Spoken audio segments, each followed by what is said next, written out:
Já já você continua ouvindo a história dessa participante maravilhosa aqui do podcast. Mas você que está aí do outro lado deve estar pensando: como eu faço para participar de um podcast como esse? Como será que eu posso contar a minha história, inspirar outras pessoas e me tornar referência na minha área com um podcast como esse, com uma entrevista como essa? E você pode estar aqui, sim. Eu vou colocar aqui embaixo desse vídeo um link para você clicar e aplicar, responder todas as perguntas do nosso formulário para a gente entender se você está pronta para essa transformação. Se você é prestadora de serviço, quer se tornar uma referência na sua área e quem sabe colocar um braço de educação dentro do seu negócio, essa é a sua oportunidade. Não perde essa chance. E agora, vamos lá para o episódio. Seja muito bem-vinda a mais um episódio do Pode Governar. Hoje eu vou receber uma aluna muito querida, muito especial, que eu tenho certeza que vai dividir com você um conhecimento muito grande, um conhecimento que vai realmente transformar aí a liderança, a forma como você se autolidera, a forma como você lidera outras pessoas. Hoje eu recebo aqui no podcast a Carol Dairel, mãe de dois, casada há 20 anos, liderando pessoas há 15 anos, formada em Direito, Neurociência e Educação, criadora do método Redesenhando Conexões. Seja muito bem-vinda, Carol, a esse podcast. Que bom que você está aqui. Obrigada, Lília. É um prazer gigante poder compartilhar com mais pessoas tudo aquilo que a gente vem construindo e tudo aquilo que eu acredito de fato que pode ser transformador na vida de todos os líderes. Muito bom, fico muito feliz de verdade. Aqui vai ser um papo leve, descontraído, para você compartilhar um pouquinho do conhecimento que você tem, que é muito vasto. Eu conheço de perto a sua metodologia, até porque a gente fez isso juntas, né? A gente desenhou esse Sim. método e eu sei o quão competente você é. E como o nosso tema, o tema do nosso podcast é como empreender enquanto a vida acontece, eu quero que você nos conte como que o empreendedorismo chegou na sua vida. Eita! Chegou num momento drástico, como se alguém tivesse tirado o chão. Chegou depois de um burnout muito violento e já desde já fica aí como atenção para todos. Normalmente o burnout acontece naqueles lugares que a gente ama, em serviços que a gente fica super à vontade para fazer. E aí a gente vai se entregando, entregando e nem percebe o seu próprio limite. Então eu estava sendo acompanhada por 7 profissionais diferentes, na área da medicina, tratando o meu corpo e eu entendia que eram sintomas avulsos. Cada parte tinha um porquê de estar daquela forma. Até que eu entendi que, na verdade, tudo estava conectado através do esgotamento mesmo mental. É difícil sair de um lugar que você gosta, que você conhece os fluxos, muitos processos eu mesmo que tinha instituído, criado, com feedbacks muito positivos, era um lugar que eu tinha certeza que eu ia aposentar ali dentro feliz da vida. Mas a vida é mais, né, e a vida vai nos ensinando a todo momento. Então eu aprendi com esse esgotamento, o que eu posso de fato oferecer para uma sociedade, mas dessa vez agora empreendendo, para fora de muros, de uma instituição apenas. E empreender é ato de coragem, de valentia, ao mesmo tempo é fascinante, depois que a gente começa a experimentar, seduz a gente, né, a gente Sim. fica sempre com esse gostinho de quero mais, porque aí o mundo se abre. Eu tinha um mundo muito gostoso, onde eu trabalhava, mas agora eu vejo que o mundo está muito maior, muito mais amplo, e fico feliz de poder ofertar para outras pessoas tudo aquilo que eu fui desenvolvendo ao longo da minha carreira. Que legal. E me conta, você passou por esse desafio? Eu sempre falo que o nosso propósito, ele nasce de um momento muito difícil na nossa vida. Sempre, né? Então, foi um momento muito difícil. Você estava ali numa instituição de educação, liderando pessoas, liderando crianças, pais, liderando todo mundo, né? Todas as relações ali. E aí, quando chega esse esgotamento, você vê a necessidade de ser dona da sua própria agenda e toma essa decisão de empreender com seu conhecimento. Foi isso? Foi isso. E até me acalma saber dessa sua experiência de falar que normalmente essas grandes decisões vêm depois de uma grande dor.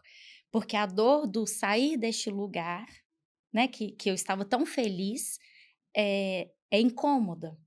Porque o novo é muito difícil, né, todo mundo que se aventura em algo que é diferente, a gente sabe que gera um frio na barriga, será que vai dar certo, será que não vai dar certo? Então a gente precisa de pessoas de fato para nos apoiar, para que essa coragem venha num chão sólido, estruturado e a gente segue adiante.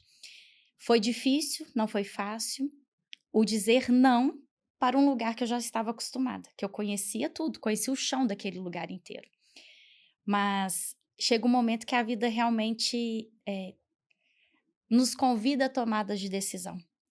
E, de fato, a gente empreender nesse sentido também do controle da própria agenda, do saber até o que eu tolero ou não tolero. Brinco que eu ando muito intolerante, sabe, Lília? É que você aprendeu a se posicionar mais na vida, Exatamente. nos negócios. Profissionalmente, em tudo. Porque, como CLT, a gente tem as regras da instituição e a gente precisa respeitá-las. E não sou contra as regras de forma alguma, né? São saudáveis, a gente precisa, em todos os ambientes da vida, inclusive dentro da própria casa. Mas poder. A sensação que eu tenho é que a gente chega num certo nível de maturidade profissional que você já entende o percurso que você vai seguir. Sim. Então, quando vem essas regras de um lugar fechado, né, de uma instituição que tem o seu foco, tem o seu processo, tem o seu produto de entrega, a gente não tem muita gestão nesse sentido. Então, empreender traz esse lugar concreto mesmo, que a gente pode materializar os nossos desejos, os nossos sonhos, mas com a certeza daquilo que a gente vai entregar também. Né? Não podemos brincar com as pessoas que nos procuram.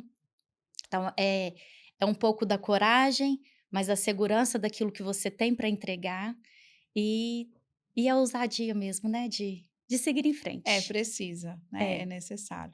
Mas e como que foi para você a escolha de compartilhar o seu conhecimento? Porque eu acredito que você, com todos esses anos, né, de experiência, com todos esses anos coordenando pessoas, você provavelmente nesse momento que veio ali a pausa forçada através do esgotamento, nesse momento também foi importante você olhar para dentro e entender o que brilha os meus olhos, o que faz o meu coração pulsar mais forte, e aí veio a escolha do compartilhar esse conhecimento. Como que foi isso para você? Como foi esse processo? Eu vou pegar a sua frase do olhar para dentro. As pessoas hoje estão felizes e realizadas e mostram que são competentes quando falam que o tempo está corrido, que não tem tempo para nada. Hoje eu lamento. Eu sinto muito mesmo pelas pessoas que estão nessa condição, porque a vida é muito mais. O olhar para dentro era algo que eu nunca tinha feito. Eu tive que aprender a olhar para dentro depois desse esgotamento. No meu percurso inteiro de profissão, de ofertas de serviço, sempre foi o olhar para o outro. Sempre gostei de pessoas, sempre gostei de cuidar das pessoas. Entendia que lá no direito era uma forma de eu salvar o mundo. Então, trabalhava assiduamente, me entregava a todos os processos, porque essa sou eu, me entrego em tudo que eu proponho a fazer, seja profissional, seja pessoal. Mas lá no direito, então, começa nessa vontade de ajudar o outro. De repente, eu vi que eu estava num trabalho paliativo. Nada contra os advogados, nem o direito, que é um curso maravilhoso. Brinco que todo mundo deveria fazer, devia ser matérias obrigatórias em todas as faculdades. Mas aí, o segundo passo, eu falei, ok, ali eu estou no paliativo, deixa eu ir um pouquinho antes, deixa eu cuidar da base, sair do paliativo e ir na formação. Por isso vem a educação na minha vida. Mas, de novo, o meu olhar era para o outro. Era ajudar a desenvolver, ajudar a formar. Comecei com os estudantes, mas depois vi que os braços de uma escola têm um limite, a gente não consegue fazer tudo. Então, eu entendi que era através dessa formação com os pais. É porque você fez o direito, exerceu a advocacia por um tempo, e depois você fez essa transição para ir para trabalhar numa instituição educacional. Exatamente. Sempre, então, meu foco era para fora. Sempre o cuidado com pessoas, sempre gestão de pessoas. Uhum. E quando eu vim para a educação, então eu vi que o lugar estava diferente. Ok, eu trabalho com as crianças, eu cuido, mas eu precisava desse pai e dessa mãe junto. E trouxe, então, os pais. E nessas modelações da minha vida, além da equipe, né? Tinha uma equipe grande de funcionários, de profissionais que eu fazia a liderança, a gestão, e entendia também que o cuidado pessoal deles refletia muito positivamente na entrega de resultados. Então, sempre fiz essa gestão humana. E fez muito bem, né? Porque, inclusive, eu tenho uma história para contar sobre isso. Oh, coisa linda! Você me permite contar? Permito. A Carol, ela trabalhou numa instituição onde a minha filha estudava. E teve um dia que foi muito marcante para mim, né, Carol? Porque eu sofri ali muito com o divórcio, que foi um divórcio litigioso. E, para quem não sabe, a guarda dos meus filhos ficou com o pai por alegação de que eu não tinha condições financeiras nem psicológicas de cuidar dos meus filhos. E isso foi a grande dor da minha vida. E hoje eu trabalho ensinando mulheres a terem essa liberdade emocional, essa liberdade financeira, justamente por causa disso, porque isso foi uma grande dor para mim. Mas o fato é que um dia tinha uma apresentação do Dia das Mães e eu não consegui chegar a tempo, porque eu morava muito longe nessa época da escola da minha filha, e teve um acidente ali na via. E eu não consegui chegar. E quando eu cheguei, a apresentação já tinha acabado, ela já tinha feito a apresentação do Dia das Mães. E eu, chorando muito, fui atrás da Carol, falei, por favor, me ajuda. Eu queria tanto ter visto, eu queria tanto ter participado, não é justo, né? Tudo que eu passo com a minha filha e tal. Claro que você sabia um pouco mais ou menos ali da situação, mas a Carol, com total humanidade, falou: olha, eu já sei. Vamos fazer o seguinte: eu vou falar para ela apresentar de novo na turma da tarde e você vem. E aquilo foi assim, foi o que me marcou em você, assim. Todas as vezes que eu ia na escola, todas as vezes que tinha um evento, eu olhava para você e falava: "Nossa, que mulher maravilhosa", assim, de o máximo de empatia, porque naquele momento você poderia simplesmente ter dito: "Infelizmente você não veio, você perdeu". Mas não, você veio para esse lugar empático, e isso é o que diferencia um bom líder, né, é realmente trazer esse olhar de empatia. Então, você sempre fez com muita maestria seu trabalho ali. Parabéns. Eita, a gente pega um lencinho agora? Traz um lá em cima, Carol. Ah, é sobre isso. Essa de fato sou eu. Se a gente está aqui no mundo, que a gente faça a diferença de forma positiva, né, para as pessoas. Eu fico feliz que tenha te marcado de forma Sim, positiva. E se a gente pensar assim, racionalmente, algo tão simples, né, Lilian? Não mudou estrutura nenhuma da instituição, sim, porque a outra apresentação já estava agendada. Uma pessoa a mais a menos num palco grande, zero problema. sim. Então, falta. É só saber olhar diferente para cada situação que a gente consegue, de fato, exercer uma liderança diferenciada. Sim, fez muito bem. Mas voltando à sua pergunta, estou fazendo uma introdução grande para explicar esse olhar para dentro. Fui então para a instituição de educação, fiz essa gestão que a Lília contou, né, do como cuidar das pessoas de fato, cuidar dos funcionários que estavam ali sob a minha gestão, mas o meu olhar sempre foi para fora. Então eu precisei aprender, depois do burnout, a olhar para dentro. E é algo também que eu trago nesse novo empreendimento meu, no Redesenhando Conexões, como se fosse essa lei maior. A gente precisa olhar para dentro. Sim, Até porque a gente só oferta para o outro aquilo que a gente tem. E se a gente nem sabe o que tem, vai ofertar como? Então, esse processo do olhar para dentro, para conseguir entender que profissional que eu sou, que resultado é esse que moldou a Carol Dairel após tantos anos, né? Em duas áreas tão grandes, que é o direito e a educação, para estruturar todo o meu pensamento e, de fato, ofertar um produto que eu acredito. Não é algo transitório, não é algo que é passageiro, é algo que vem de dentro para fora. Então, meu maior aprendizado se disso tornou tudo também o seu método. se tornou meu método. Perfeito. Meu maior aprendizado se tornou meu método, que é olhar para dentro, se entender, e aí eu uso muito a neurociência nesse sentido, que explica de forma objetiva. Eu sou uma pessoa muito objetiva e muito prática. Então, ficar em conversas muito subjetivas nem sempre a mim atinge. Às vezes, minha mente se perde. Sim, Então, o que eu trago são conhecimentos objetivos, estruturados, mas nesse olhar de dentro para fora, para você primeiro ressignificar você mesmo, se entender. E foi meu primeiro aprendizado do burnout, aprender a olhar para mim, para depois entender o outro, e ali a gente segue numa liderança saudável e sustentável.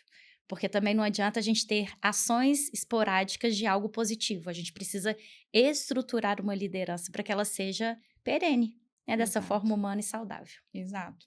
E me fala, você estruturou, né? A gente estruturou ali uma metodologia para você conseguir compartilhar esse conhecimento com alguns braços de educação. Então, hoje você faz palestra, hoje você ministra treinamentos, traz esse conhecimento para equipes, e aí são equipes de qualquer segmento, você trabalha com um segmento mais específico. Como que é isso? O produto que desenvolvemos, né, com sua ajuda, com esse olhar todo de toda a bagagem que eu fui construindo naturalmente ao longo da vida, porque eu não criei o Redesenhando Conexões desde o início da minha vida profissional. O Redesenhando Conexões é um produto final daquilo de tudo que eu fui caminhando. E estruturando na minha própria mente que líder diferenciada era essa que as pessoas falavam, né? Não estou me autoavaliando aqui, só estou compartilhando feedbacks que eu recebia. Que líder é essa que de fato faz um trabalho diferenciado? Hoje, o meu maior nicho são as instituições educacionais, um nicho que eu conheço de fato o chão, a gente brinca que é o chão da fábrica, né. Uhum. Então, ali eu conheço uma gestão macro das instituições de educação, então hoje um grande nicho é esse, mas que tem se aberto também, está abrindo para outros nichos do mercado, né, nas áreas de engenharia, né, nas áreas da construção civil. Geralmente toda empresa tem equipe de liderança, né? É difícil ter uma empresa que não tenha ali um líder, porque a empresa precisa, para performar, dessas características de liderança, né? Então acaba se abrindo muito para vários nichos, né? Perfeito, é um produto que não se restringe a nicho nenhum. Desenvolvemos, né, uma metodologia, um produto que é possível, é plausível de ser aplicado de forma objetiva, não é nada então fantasioso que a gente fica: "Pense nisso, e se", não, é algo bem estruturado de fato, e que com essa metodologia é possível estruturar para cada tipo de empresa. Então É. não é uma metodologia criada para um nicho específico. E a depender do que é a grande dor, né, da empresa, essa formação, a palestra, ela é estruturada. A formação hoje de uma forma mais assertiva, porque ela é prolongada, né? Não é um encontro único. Mas as palestras têm resolvido muito questões práticas com equipes também. Então, eu remodelo essa linguagem para trazer para a equipe, para a própria equipe também entender quem é esse líder, Uhum. entender o porquê de algumas decisões, sair desse lugar de nossa, ele é muito bravo, ele só briga, ele só fica exigindo, porque a gente tem que sair desse lugar de reclamação. A gente Sim. tem que sair desse lugar de julgamento, e o tempo inteiro as pessoas julgam. Tanto do liderado para com o líder, quanto do líder para com o liderado, né? Perfeito.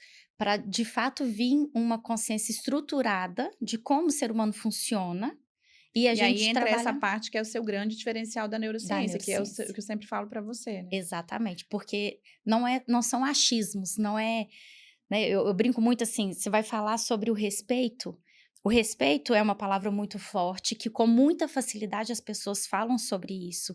Todos os códigos de ética das empresas eu tenho certeza que você está falando sobre o respeito, mas entende que é subjetivo. Sim. Se eu tenho um líder que tem um foco absoluto em processo e resultado, né, se a gente pensar nos padrões de comportamento, então um grande dominante.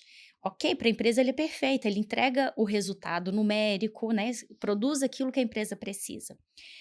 Para ele que tem esse padrão de comportamento, ele está sendo super gentil, educado, ele só está pedindo o que precisa ser feito. Mas se você recebe e sendo um padrão mais estável, outro tipo de padrão, a fala desse perfil te quebra. Sim. Só que quem é o líder que tem esse perfil não enxerga que ele está faltando com respeito, porque de fato ele não está. Uhum. Ele está sendo respeitoso, mas num nível de um padrão de comportamento que quem está recebendo sofre. Exato. E aí vem a grande doença do momento, né? Que são as doenças psicossociais, quantos burnouts aí acontecendo, quantos esgotamentos, A quantas NR1, pessoas. a atualização da NR1 nasceu justamente desse lugar, né? Não foi porque o Ministério do Trabalho é legal, é bonzinho, é gente boa. Claro que não, porque aumentou drasticamente nos últimos anos o número de afastamentos por esgotamento mental, burnout, né? E aí é maravilhoso, você tocou num assunto que precisa ser dito, divulgado e amplamente falado. A NR1, ela é antiga, a que a gente tem agora é uma atualização que começa a vigorar em breve. Ela começa com o olhar para os espaços. Então, que risco que de fato existe ali, se é um lugar insalubre, perigoso, e foi uma grande novidade. Então, as pessoas tiveram que se reestruturar, novos profissionais surgem para avaliar esses espaços. E hoje é algo tão simples nas empresas, né? Qualquer lugar que você entra tem aquelas tabelinhas falando, tem aqueles círculos, né? Falando É. quais são os potenciais riscos ou se não existe naquele espaço. Depois ela migra, perdão, Não, tem toquei, problema não. falei que eu não ia fazer isso.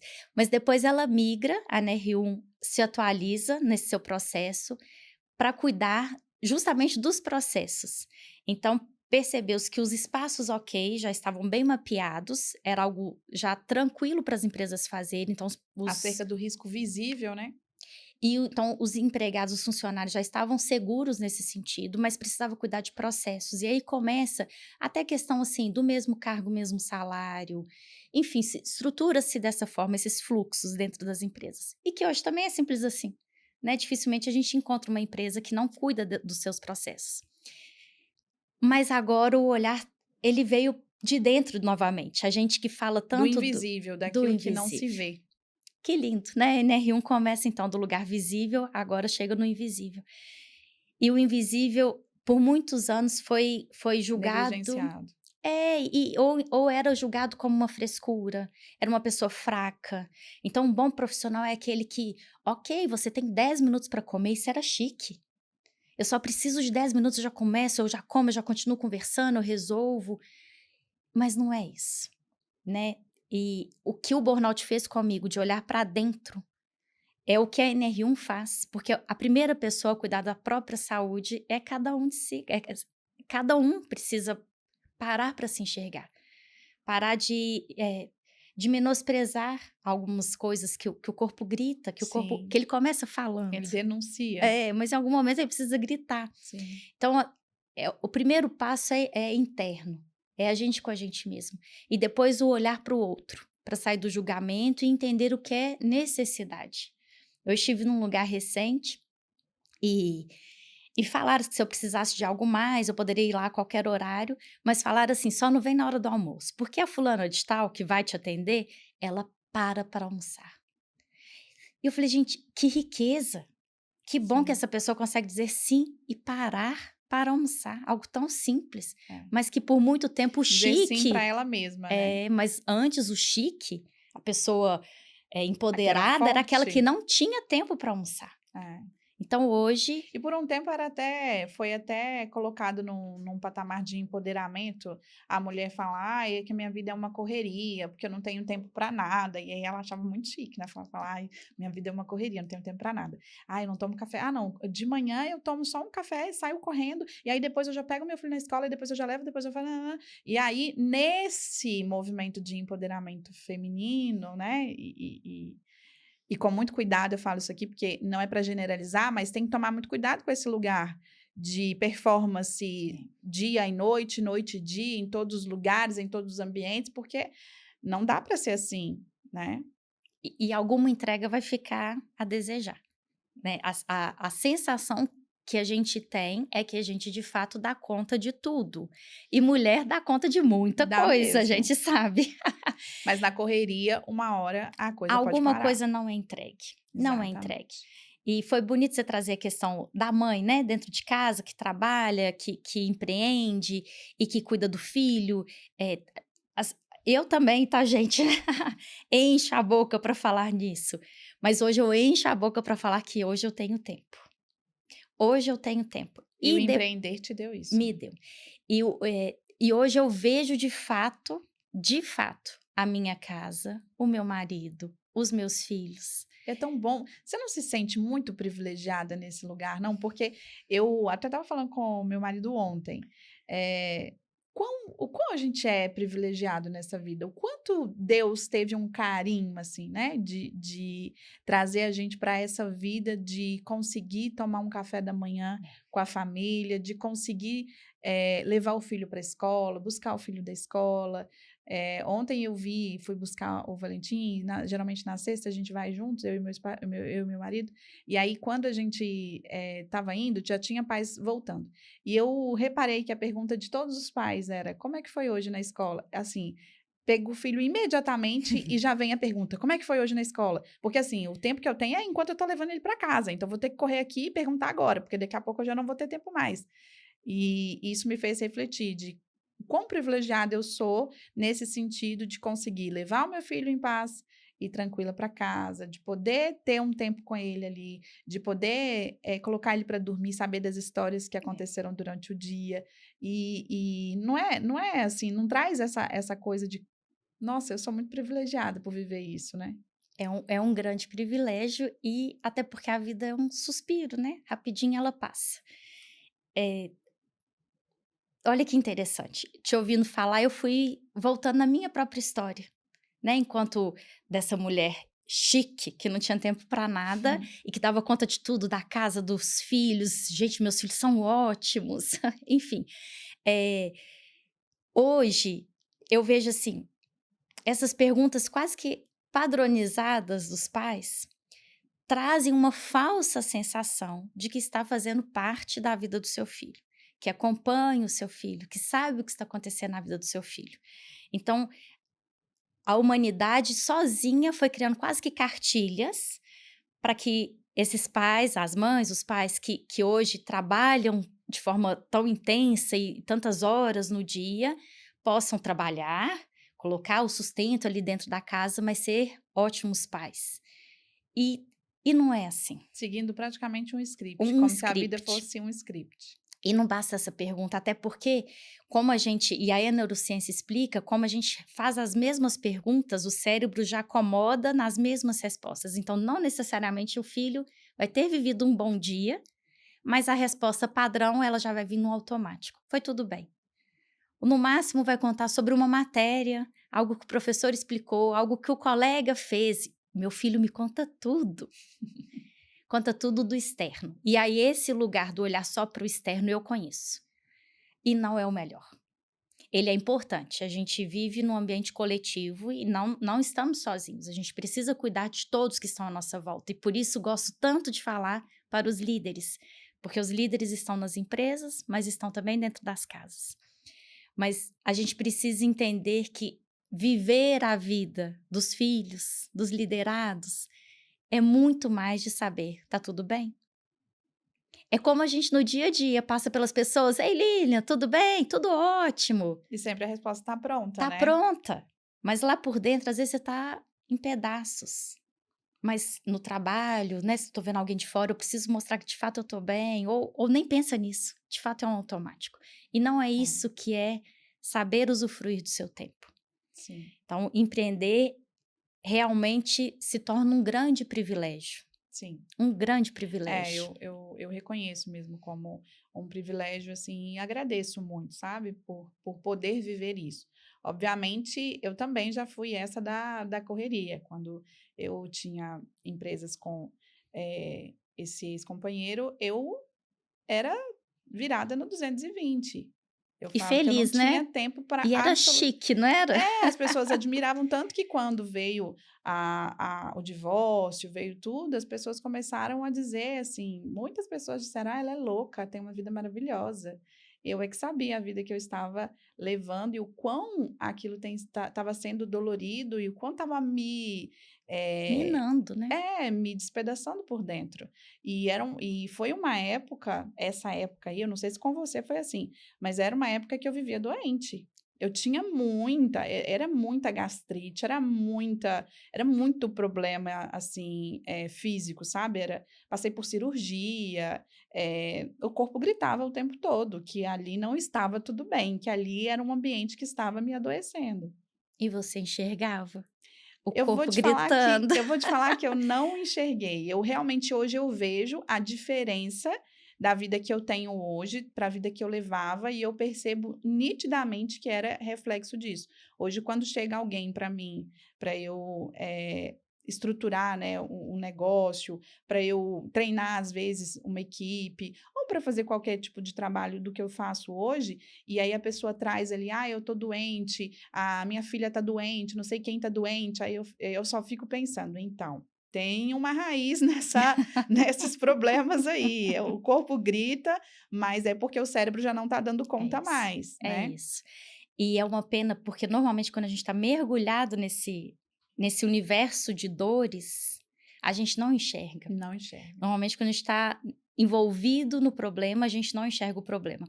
E é isso um grande ponto que eu trago também para os líderes. O saber distanciar, inclusive emocionalmente, das situações, para poder de fato enxergar o problema. Porque se você tá envolvido, dificilmente a gente enxerga. Depois que a gente passa, é tranquilo a gente olhar para trás, mas a gente viveu um processo muito sofrido, né, Lília? Sim. Do corpo gritar. Eu brinco que eu bebia água e bebia anti-inflamatório também, porque era enxaqueca todo dia, enxaqueca diária, então eu passava horas sem enxergar durante o dia, com Eu vi uma médica hemorragia. falando sobre isso, sobre enxaqueca. A enxaqueca já está denunciando um, Que algo não está bem.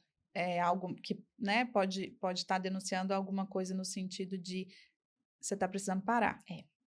E do meu lado de cá, o que eu quero hoje para os líderes é justamente isso, assim, que os líderes consigam, de fato, fornecer para si mesmo e para os liderados esse ambiente estável, esse ambiente saudável, porque a empresa precisa de resultado e tem que ter o resultado, senão a empresa não existe e está todo mundo desempregado. Então, não é perder de vista isso, mas existe um como fazer isso sem o adoecimento. Porque com o adoecimento dos liderados, existe um número grande de atestado médico. Existe um número grande de pessoas que vão ficar insatisfeitas ou reclamando ali dentro. E isso tudo parece que multiplica, né? O mal-estar, uma pessoa reclamando parece que vai contaminando todo mundo ali ao redor. Então, enquanto o líder tiver com esse foco só no resultado, em algum momento esse resultado para de vir. Justamente pelo adoecimento das pessoas. Aí gera aquele ambiente tóxico.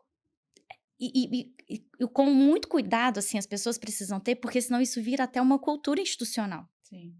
Que o normal é você não ter tempo para parar para beber água, para parar para ir ao banheiro, para lanchar, ter 1 hora, pelo menos, né, de almoço em paz, sem olhar para um celular. E hoje as pessoas, às vezes, também buscam alguns meios para o descanso, e, na verdade, eles estão só se anestesiando do que está vivendo no dia, E eu mas já de quero fato não estão descansando. E eu já quero falar do celular, mas antes de falar do celular, já aproveita, já curte esse vídeo, já compartilha com aquela amiga que vai amar ouvir esse papo, porque a gente está falando aqui de histórias reais, de mulheres reais para outras mulheres reais. E aí, do outro lado, pode ter alguém precisando ouvir isso. Carol, agora eu queria entrar nesse âmbito do celular. A rede social chegou, várias, inclusive, né? O celular está sempre na palma da mão.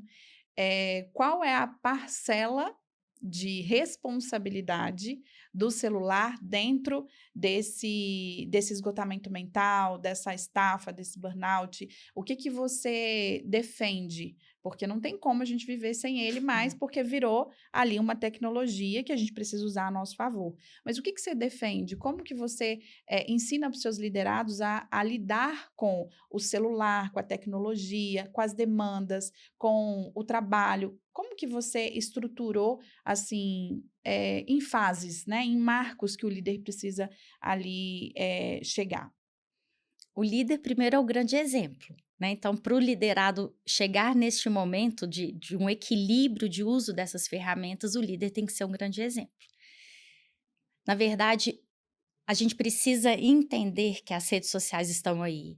Eu brinco que, assim, na minha infância, e aí quem se identifica mais ou menos aí na minha idade, sabe que a gente ia para as praças públicas, a gente ia para os clubes, e ali a gente convivia, a gente conversava, a gente via problemas, aprendia coisas erradas, e aos poucos, né, a vida ia nos ensinando, os pais iam cuidando da gente, orientando, Ia fazendo filtros, né? ia fazendo filtros, ia conduzindo, mostrando o que é certo e o que é errado.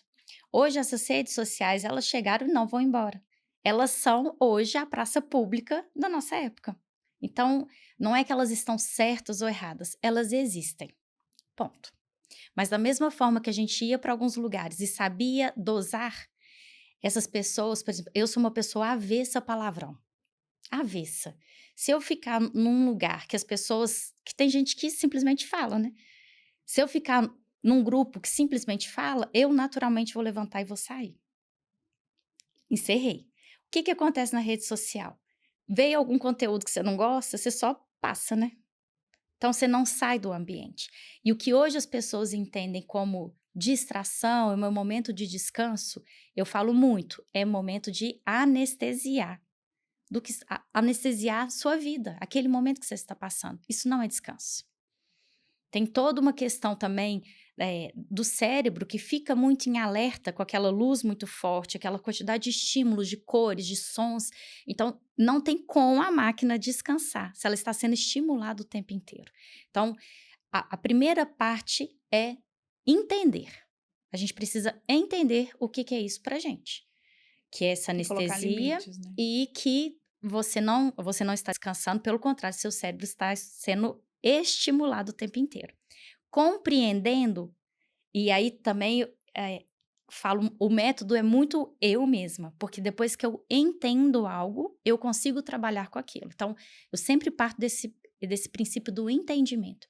Depois que você entende, você começa a colocar disciplina. Que aí tem um porquê de você se disciplinar.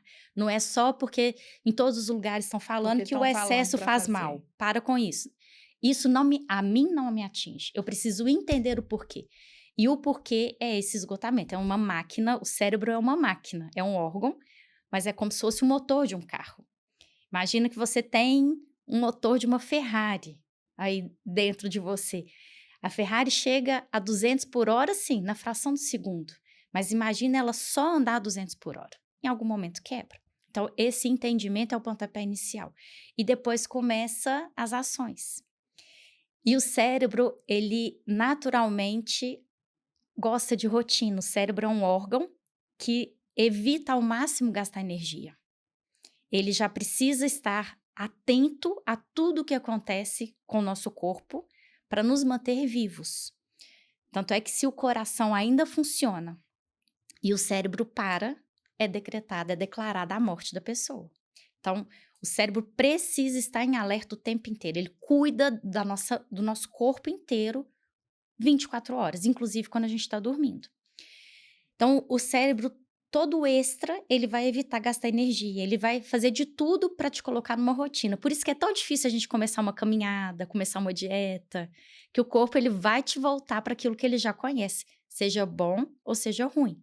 Porque o cérebro, ele não tem o discernimento por ele do que é verdadeiro, do que é falso, do que é saudável, do que não é. Então, a gente que precisa alimentar o cérebro com essas informações. Então, a gente precisa entender que o cérebro vai querer voltar para a sua rotina. Se hoje a sua rotina é achar que está descansando com rede social, quando você começar a parar de usar a rede social, parar de usar as telas para esse falso descanso, naturalmente seu corpo vai voltar com a memória que você precisa daquilo para descansar. Então, o segundo ponto é manter persistência do novo.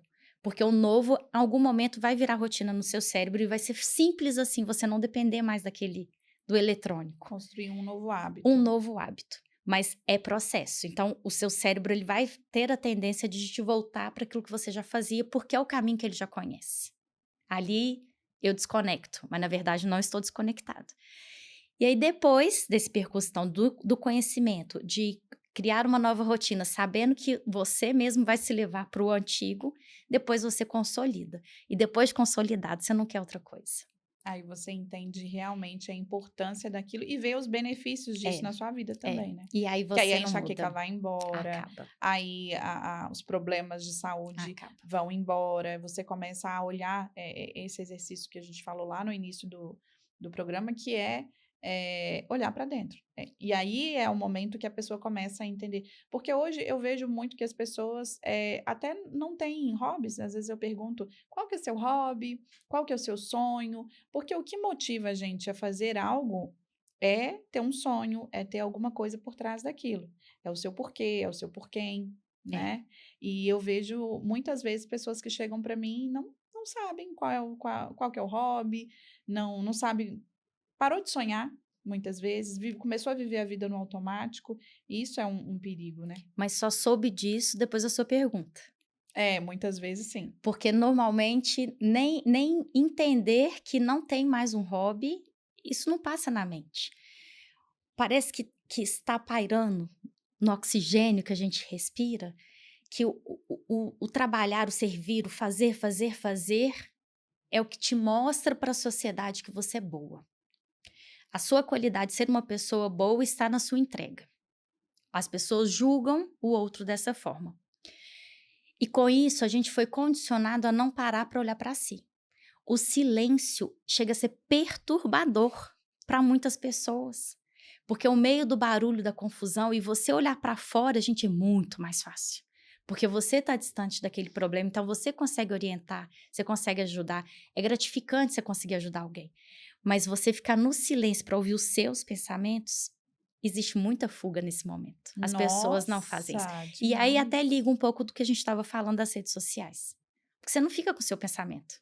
Você tá vendo. Aí é qualquer escolha que você fizer daquilo que você quer acompanhar.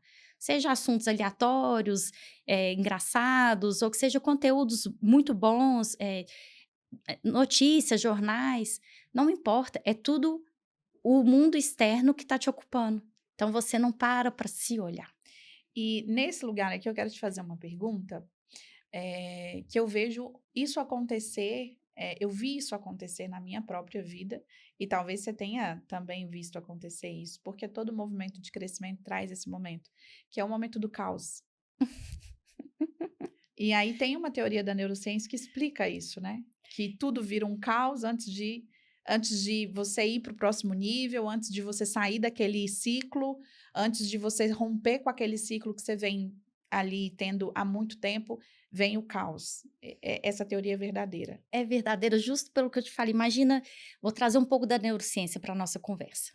Tudo que acontece no nosso corpo se dá através de sinapses. Então, a gente tem milhões de neurônios, nós adultos menos. Então, criança tem lá seus 200, 300 milhões de neurônios, nós já estamos na fase de 70, 80 milhões. Não que a gente tenha alguma perda nesse sentido, mas é porque as nossas sinapses estão mais maduras. Então, vão vindo as podas neurais e vai eliminando o que a gente de fato não precisa. Por isso que a gente fala que criança é esponjinha. Sim. Aprende com muito mais Nossa, o facilidade. filho da Bia Napolitano tá aí para nos mostrar isso, já viu? Não, ainda não. Ele é praticamente um poliglota com 1 ano de idade. Senhor. Mas, então, à medida que o nosso corpo vai fazendo a sinapse, é mais ou menos assim. Então, a gente tem o sistema nervoso central, que controla, né, a parte mais alta que nossa, e o periférico, que chega em todas as extremidades do corpo. Se eu coloco a mão, por exemplo, tem o fogão tá ligado, uma trempa tá ligada, eu coloquei a mão no fogo. A parte da minha pele que encosta no fogo tem os neurônios e eles vão ver se tá muito quente. Mas ali então não fez nada. Ele entendeu que está muito quente. E os neurônios começam, a sinapse se dá quando a parte final de um neurônio encontra com a parte inicial do outro neurônio. É como se fosse um telefone sem fio. Um vai passando a informação para o outro. E aí ele vai comunicando entre os neurônios. Tá quente, tá quente, tá quente, tá quente, tá quente, tá quente, tá quente, tá quente, tá quente, até chegar aqui no cérebro. E fala pro sistema nervoso central. Tá quente. O sistema nervoso central entendeu que aquela temperatura vai te queimar, vai te trazer uma dor, um prejuízo, vai queimar a pele, pode, enfim. Aí ele manda o comando, tira a mão. E aí começa o telefone sem fio dos neurônios, sentido contrário. Tira a mão, tira a mão, tira a mão, tira a mão, tira a mão, tira a mão, tira a mão, tira a mão, tira a mão. E a gente tira a mão. Só que em quanto tempo isso acontece, Lilian? Te imagina colocar na mão e tirar. Frações de segundos. Fração de segundo. Mas seu corpo fez todo esse caminho de sinapse. Ensinou para o meu corpo. Se você sempre repete, seu corpo, seu cérebro aprende esse caminho de sinapses. Então, se eu vivo no caos, se eu vivo no... Perdão, não vou chamar de caos. Se eu vivo no barulho, se eu vivo nessa entrega 24 horas por dia, e chique, não, fulano me ligou, e rapidamente... Tudo bem, era 8 horas da noite, mas num segundo eu resolvi para ele, que bacana, né? Porque é quase que um ciclo vicioso. Você passa por cima de você para ajudar o outro, para fazer um serviço, para fazer uma entrega, e aquele outro te elogia, aí te dá mais vontade de fazer, e ali você se perde.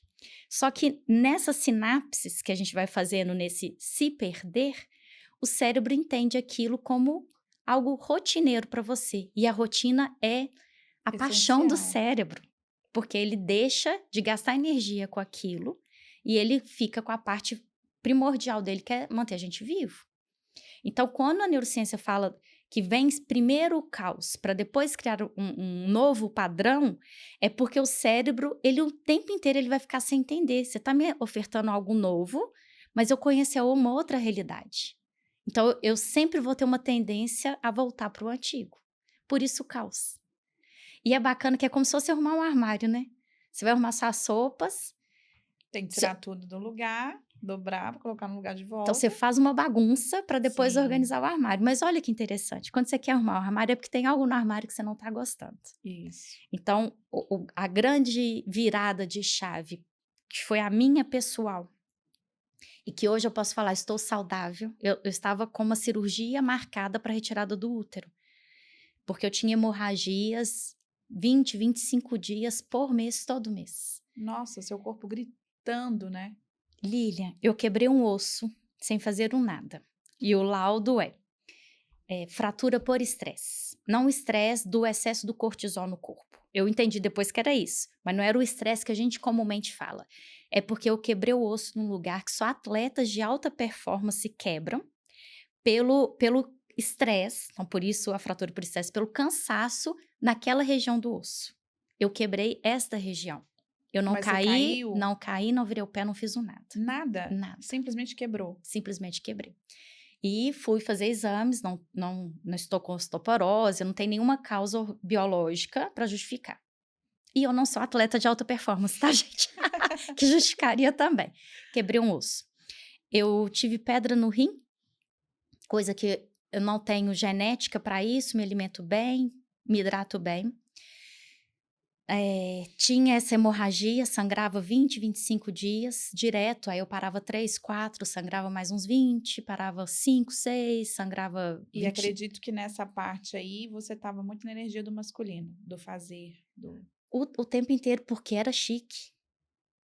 A pessoa que entrega é chique. Ela é produtiva, ela é elogiada, todo mundo ama, todo mundo quer. E não é demérito de ninguém isso não, é natural. Se uma pessoa está ao meu lado e faz tudo por mim, que delícia, eu quero essa pessoa para mim, e quero mesmo. Toda a vida, é o normal, é igual filho perto de mãe. Sim. Filho machuca longe de mãe, é uma reação, a mãe está do lado, ele vai querer o colo. Sim.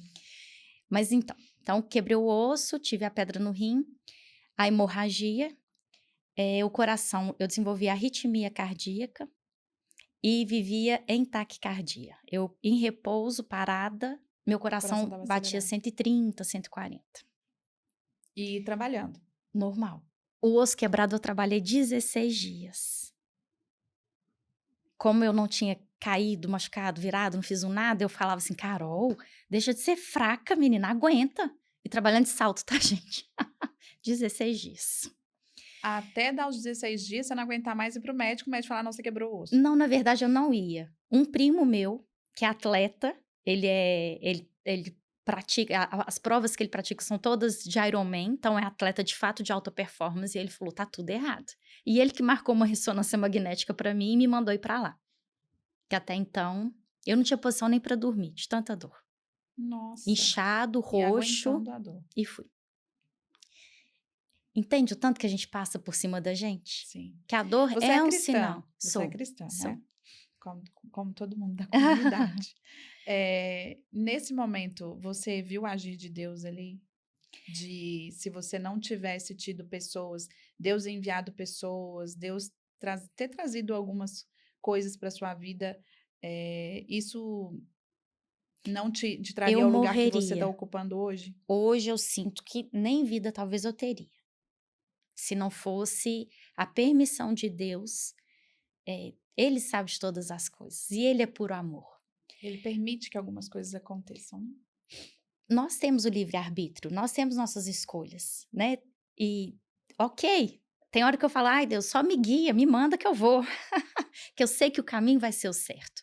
Mas a gente precisa fazer a nossa parte. Sim. Então, eu tenho certeza que tudo foi permissão de Deus. Certeza. Não que Ele me desejou mal hora nenhuma, que Ele é puro amor.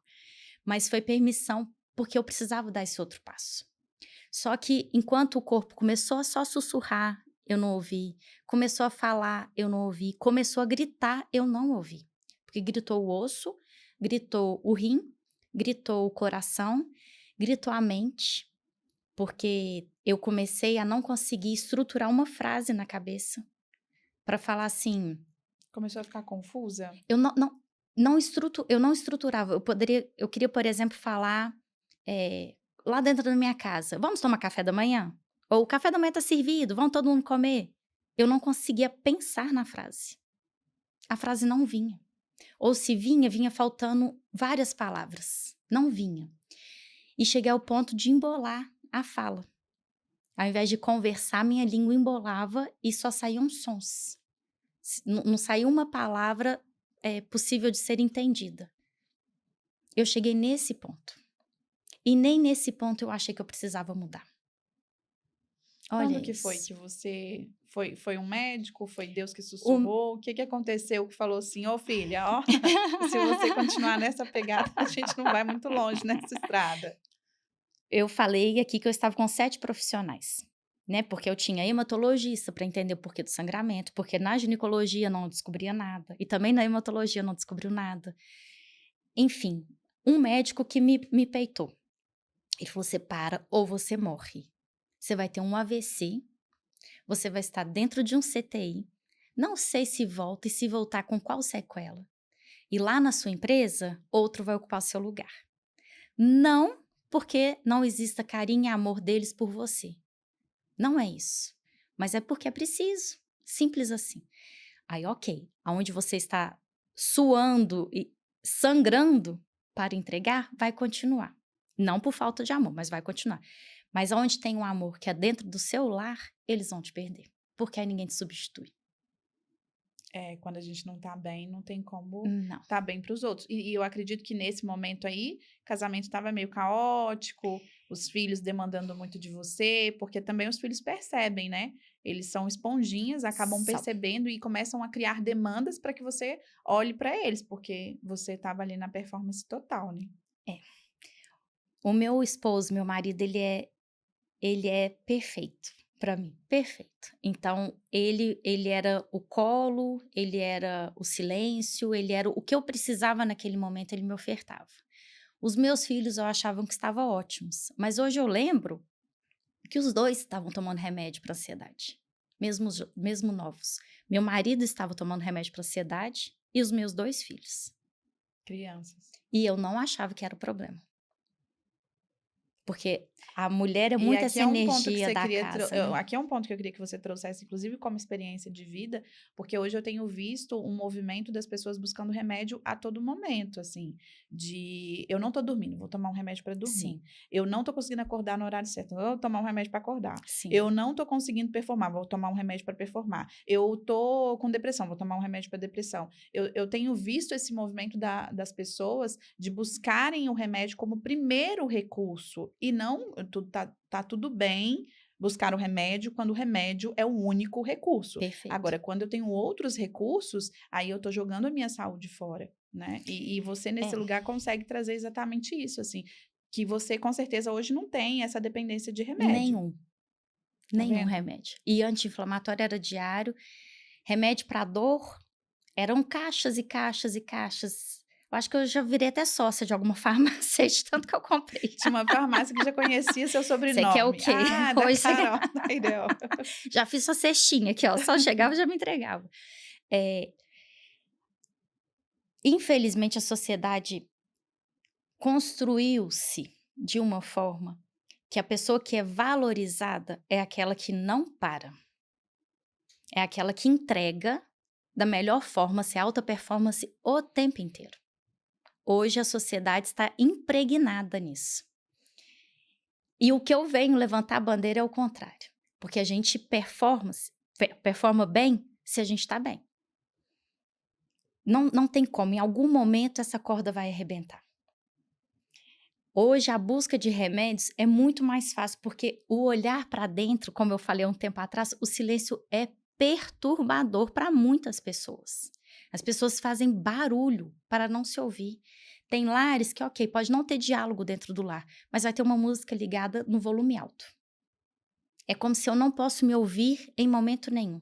E ok, tem momento que é difícil até se ouvir, Mas a gente precisa trabalhar o nosso cérebro para aprender a se ouvir. Senão, a gente vai ficar dependente de vários remédios e colocando os mais novos dependentes desses remédios. Sim. Porque na geração dos meus pais, a gente não via tanto esses burnouts acontecendo. Acredito que deviam existir, mas não existia essa...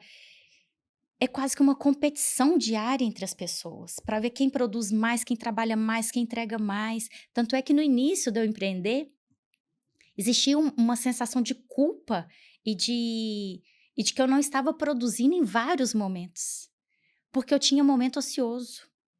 Ter tempo ocioso para É mim, tão bom, né? O ócio faz tão bem. e o ócio é criativo de fato, né? De Demais. Às fato, não vezes as existe. melhores ideias vêm desse lugar. É.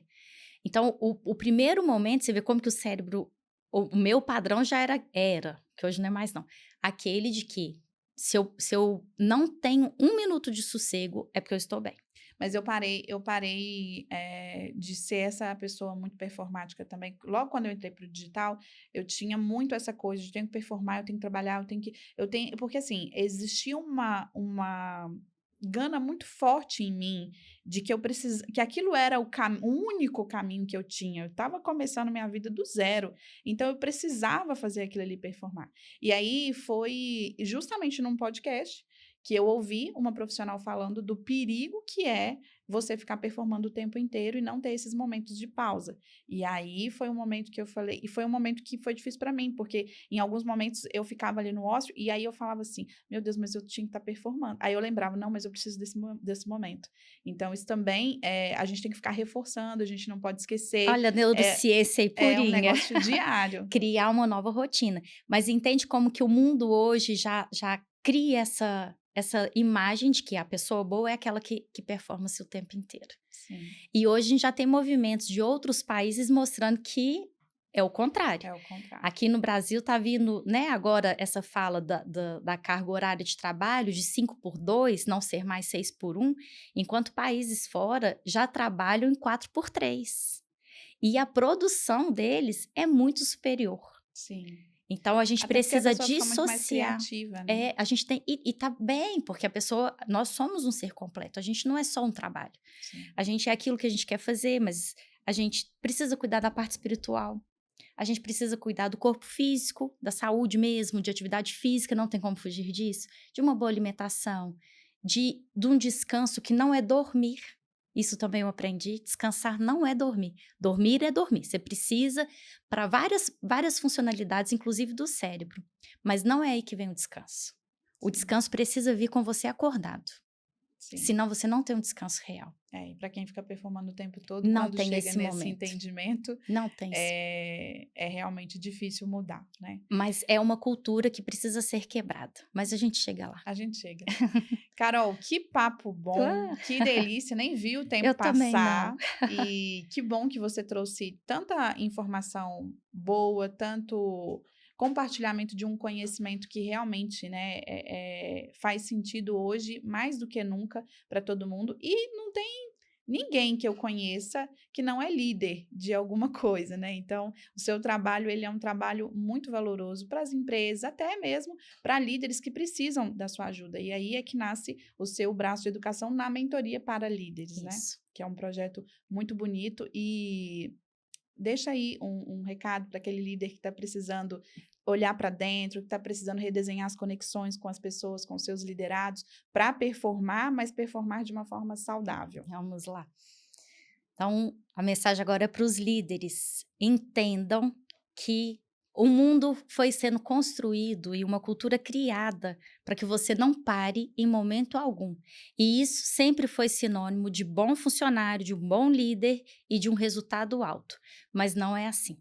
Hoje, que bom que a gente começa a ter mais consciência e a NR1 vem para alavancar isso de uma maneira mais rápida, que talvez sem ela demoraria mais tempo para chegar lá. Mas o olhar para si, o autocuidado, e começar a enxergar que de fato tem algo que não está bem, que tem alguém de fato na sua equipe que não está bem, porque normalmente a gente negligencia essas situações, porque é mais até confortável não ver e eu preciso entregar, então é sempre essa correria. Mas existe sim uma forma de você entregar o resultado com uma performance ainda maior, mas se cuidando, sem você entrar nessa compra desenfreada de remédios para suprir várias dores que o corpo começa a gritar, ou, de fato, viver num ambiente, trabalho é um lugar que a gente passa tantas horas do dia, que a gente possa transformar esse espaço num lugar de saúde mental, sim, mas é com consciência estruturada, não é só em termos subjetivos, mas de uma forma objetiva, é capaz de você liderar, entregando um ótimo resultado, mas cuidando de você e dos outros também. Muito bom. Parabéns pelo seu propósito, pelo seu chamado. É muito nobre quando alguém quer compartilhar conhecimento. Eu sempre falo isso. Às vezes as pessoas têm muito preconceito. Ah, fulano é mentor. Então, mentor é a pessoa que vai te direcionar, que vai fazer você chegar mais rápido onde você quer, que vai transmitir um conhecimento e um modelo mental que pode te levar muito mais rápido para onde você quer chegar. E não é todo mundo que está disposto a compartilhar esse conhecimento. Hoje tem muita gente aí que tem um conhecimento maravilhoso, mas o ego e o egoísmo, o ego toma conta desse ser humano e ele fala, não vou compartilhar o conhecimento que me fez a chegar até aqui, até porque esse é um conhecimento meu, que eu não posso passar.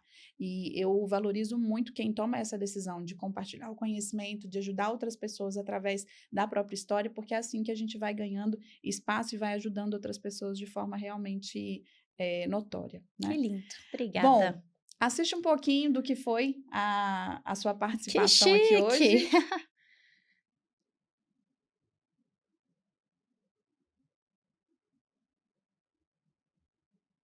Olha, já temos aí um material,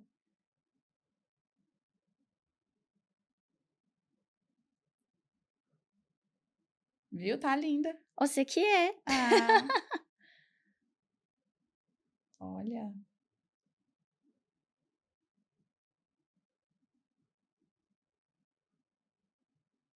Gente, que coisa mais chique! Parabéns. Obrigada, Parabéns pela participação. Agora eu quero obrigada. encerrar perguntando para você o que tem sido para você estar na comunidade com a gente, ser mentorada por mim, né? Você está na individual comigo ali um pouco mais próxima.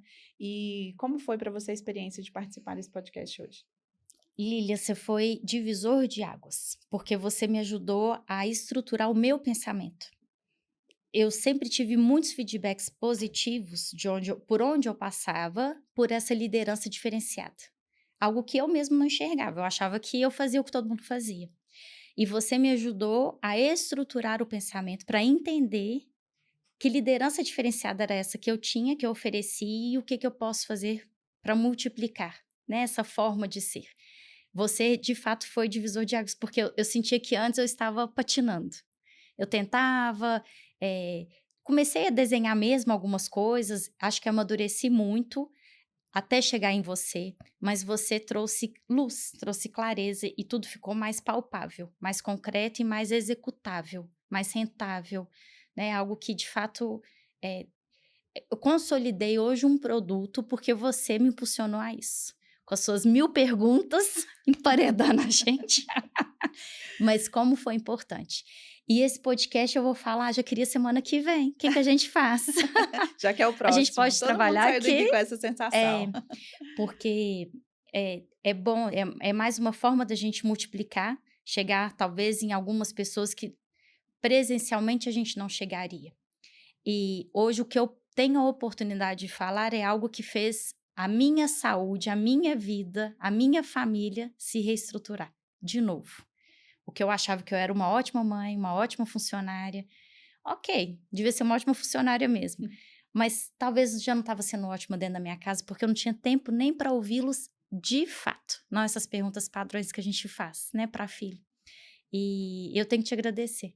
Você me dá força, me encoraja. Alguns momentos que eu mesmo duvidei de mim, né? Vou, não vou. Refizemos um processo, né, Lília? Comecei com foco e depois eu vi que eu tinha um outro lugar que daria para abarcar mais pessoas, que é essa ideia. Então, fez toda a diferença e o podcast foi um prazer. Foi um grande prazer. Obrigada pela sua presença, pela sua participação. Parabéns pela profissional excelente que você é. Eu cada vez mais vou estar aqui torcendo e sempre fazendo o meu melhor para você chegar aonde você deseja, onde você almeja. Tem muita gente, mas muita gente que está precisando de você realmente, porque você é uma daquelas pessoas que eu tenho muito prazer em ajudar, porque passou pela transformação, não sabe só a teoria, sabe a parte prática, passou por essa transformação, tem lugar de fala, pode realmente contribuir e transformar a vida de outras pessoas. Então, muito, muito obrigada pela participação e parabéns por tomar essa decisão de ajudar outras pessoas através do seu propósito. Amém. Muito obrigada. Esse foi mais um episódio do podcast Pode Governar, como empreender enquanto a vida acontece. E esse papo foi um papo muito, muito bom, enriquecedor demais. Então não deixa de compartilhar com aquela pessoa que precisa ouvir isso e curtir esse vídeo para o YouTube e entender que nós estamos fazendo um bom trabalho aqui para você. Até o próximo episódio.